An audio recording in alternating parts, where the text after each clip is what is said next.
Vamos aproveitar, ô Sérgio, explica até pra Hum, nossa audiência, e eu queria que o André comentasse sobre.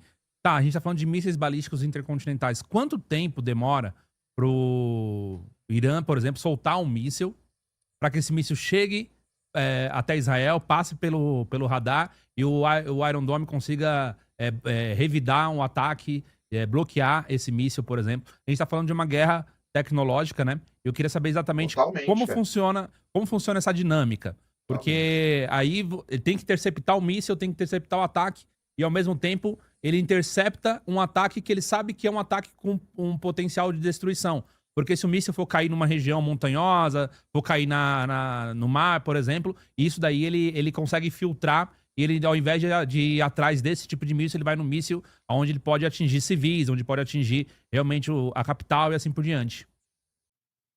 O lance é que, assim, né, a guerra hoje ela é muito tecnológica, né. O Irã, ele tem uma série os armamentos do Irã seria uma série primeiro uma série de drones que eles têm de vários tipos, tá, vários tipos diferentes, com vários tipos de alcance, e depois eles têm uma série de mísseis. O que muda aí no caso dos mísseis é o alcance deles, né. Então eles têm mísseis, por exemplo, de alcance de 500 quilômetros, 800 quilômetros. E aí depois ele tem uma série de mísseis de alcance de 2.000 ou mais quilômetros, né. Então isso que é questão. Ele tem mísseis que são os ICBMs, né, que a gente fala, né, míssil balístico intercontinental, e ele chega a ter certo, é uma série de mísseis que conseguem viajar até fora da atmosfera da Terra. São os exoatmosféricos, né? E quando eles descem, eles vêm lá, talvez, hipersônicos, que a gente chama, né? Eu acho que são esses aí que acabam furando o Iron Dome lá de Israel. Eles têm aquela tática também, igual eu falei, que eles mandam um míssil, que na verdade eles são várias, como vou dizer, como se fossem várias ogivas, né? E É, aquele cluster, ele solta aquele cluster para tentar despistar é, a bateria antiaérea, né, digamos assim, e por trás vem o míssil ali para detonar. exato. Eu não sei se E existe. isso cansa o sistema. Uma vez que o sistema vai atrás É, do míssil, se ele divide em dois, exato. eventualmente ele vai conseguir pegar uma parte e outra parte não. E essa Outra parte parte acaba não pega. caindo e batendo em solo. É Exatamente. isso mesmo. Então ele vai. Demora mais ou menos uns 8 a 10 minutos para o míssil chegar no momento que ele é disparado. Isso. E, para poder montar a estrutura que vai lançar o míssil, preparar o míssil tem 18 metros, 20 metros, pesa 23, 25 Isso. toneladas. É um negócio grande, não é É um uma coisa foguete, cara. rudimentar, é um É um foguete. foguete. É um míssil E de 18 metros, ele é um foguete. você precisa ligar ele a uma série de aparelhos, você precisa colocar eventualmente ligar isso através de GPS, computador, programa de computador, para você colocar para onde ele vai ir. A gasolina dele, se for líquida ou sólida, precisa tomar um certo cuidado. Eu não lembro Exato. qual das duas, acho que a líquida é mais perigosa do que a sólida de explodir, de pegar fogo, então tem que fazer em um ambiente que não seja muito quente, tem que tomar muito cuidado. Então, tudo isso demora 8 a 12 horas. Um grupo mais esperto de soldados mais experientes iranianos consegue fazer isso em 8 horas, e pessoas um pouco menos experientes fazem isso em 12 horas. Então, na hora que eles disparam o míssil, para que aquele lançador seja reutilizado para lançar de novo, demora 8 horas a 12 horas. Então, não é tão rápido assim que você consegue reload, né? Você não consegue recarregar tão Isso. rápido assim.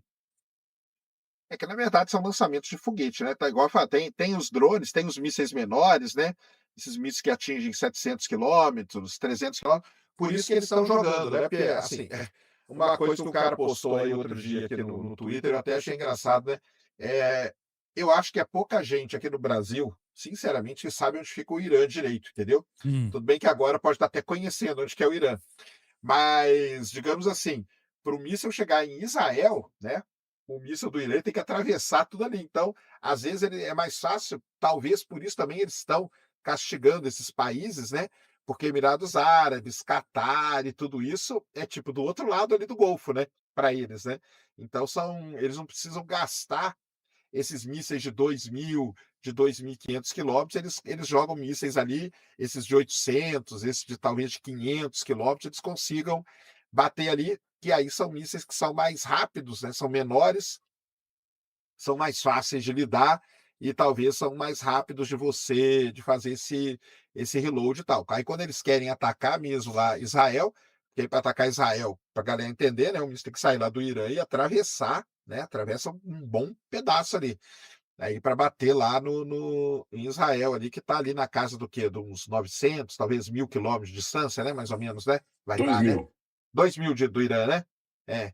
Por isso que eles jogam esses aí grandões, esses aí de 18 metros de altura, cara. Então, assim, mas isso aí vai gastando também. Existe uma época, vai ser difícil, né, responder, mas existe uma estimativa de quanto tempo eles têm de arsenal, assim? Por exemplo, tipo, o Irã tem É, arsenal para durar quanto? 10 dias, 15 dias de guerra, um não mês? dá- Como que é?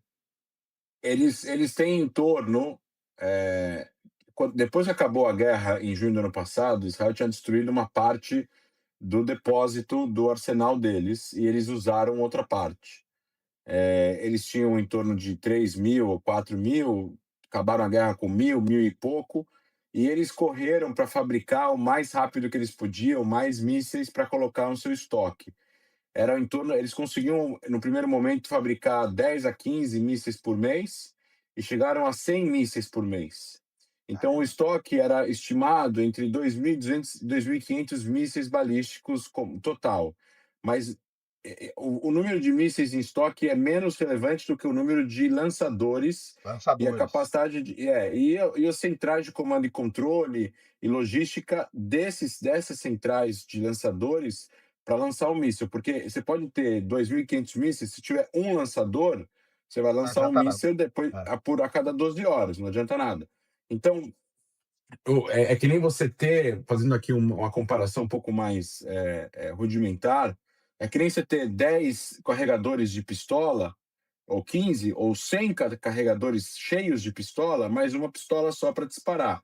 Você vai ter que disparar uma por uma, você não vai conseguir disparar várias e você não vai conseguir fazer um salvo. Então, o mais importante é isso, é o número de lançadores. Até onde eu sei, Israel diz que eles tinham em torno de 400 lançadores antes da guerra de junho do ano passado, foram destruídos mais da metade, eles ficaram com em torno de 100, tem gente que fala 80, tem gente que fala 130, eles conseguiram reformar parte dos que tinham sido destruídos, reconstruir e tudo mais, produzir, eles chegaram a 200, 200 e poucos lançadores pré a guerra atual. Agora, eu acho que eles têm bem menos que isso, porque a gente está vendo que eles não estão atirando por algum motivo. Eu acho que se eles estão indo com tudo para o que a gente chama de guerra total, guerra de sobrevivência, eu acho que eles deveriam estar usando mais do que eles estão usando, a não ser que eles estejam guardando alguma coisa Guardando. Pode para ser, né? depois. Mas é que tá, o mais importante é, eles estão guardando para quê? Porque ao não usar isso, eles também estão colocando em risco que eles possam não conseguir usar isso. E aí eles não Não vai dar nem usaram, tempo, né? e aí quando eles quiserem usar, não vai dar mais, porque Não vai alguma nem tempo. coisa foi destruída que não dá mais. Se você destrói, por exemplo, onde está guardado, ou a rua em volta, que é onde está guardado, você não consegue nem tirar o negócio debaixo da terra. Então, tem que ter alguma explicação um pouco mais sofisticada para eles não estarem usando. E eu acho que eles não estão usando porque realmente eles não estão conseguindo usar. Se eles pudessem ou conseguissem usar, eu acho que nesse momento eles estariam usando, principalmente depois da morte de Ali Khamenei. Ou seja, eu acho que Israel e os Estados Unidos foram para uma guerra total e eles deveriam estar indo para uma guerra total. Se eles estão fazendo uma guerra total e não estão fazendo isso, é porque eles não têm como fazer isso, eles estão escolhendo para onde lançar. Inclusive, está sendo dividido em 8 os alvos. Não é mais só Israel, é os países árabes. E eles não vão conseguir terminar a guerra rápido se eles atingirem só Israel. Por isso que eles estão atingindo os países árabes. Mesmo aqueles países que não tem nada a ver com a história. Eles estão atingindo os países, estão atingindo realmente onde dói nesses países, que é a economia desses países, que são aliados dos Estados Unidos, para que esses países pressionem os Estados Unidos a terminar com a guerra única e exclusivamente para conseguir fazer com que o regime sobreviva. Ou seja, não há nenhuma mudança do regime em relação ao que ele está disposto a dar e ceder para o Ocidente, mesmo sob ataque dos Estados Unidos e de Israel.